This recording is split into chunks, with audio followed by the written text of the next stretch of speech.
My heart was broken when I went out to Zambia in 2019 and worked with Hands at Work. I think in a general term, what breaks my heart is any kind of suffering. I have the spiritual gift of mercy.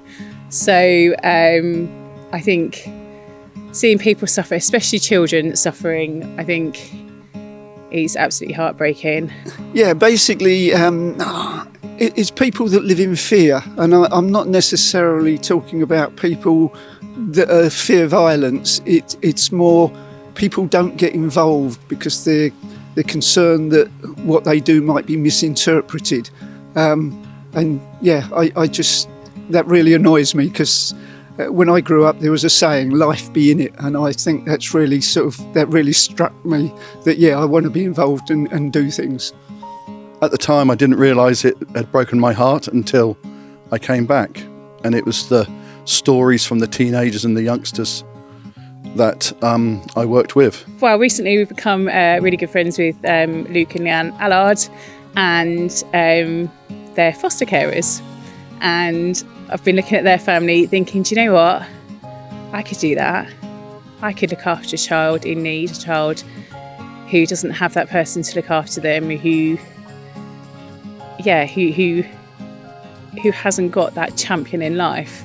And that's something I can do. Actually, I think it took a while for it. I was working on the furniture bank, and there was a short spell where I was going out on my own.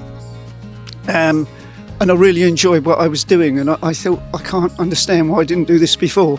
So yeah, I just sort of thought back and thought, well, what held me back? Was it a lack of confidence? And I think I was just living in fear that sort of I could do something and it would be misinterpreted or misunderstood. So like most people, I think I did nothing, and I just decided I wasn't prepared to live in fear anymore.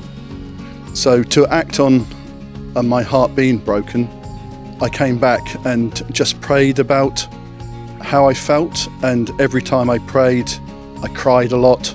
I still do cry 3.5 years on, and then an opportunity came to change my career. So I'm now working in a children's home with teenagers with disabilities, which is a massive step from 40 years of farming. And now I've got an opportunity to go back to Zambia and find out why, the reasons and everything else about what's happened to me while I was out there last time. So we've applied to be foster carers. There are 70% of children in care at the moment don't have families. They don't have families to take care of them. So we're in the process of applying. Our panel date is in June, so hopefully by June we'll be fully fledged foster carers ourselves.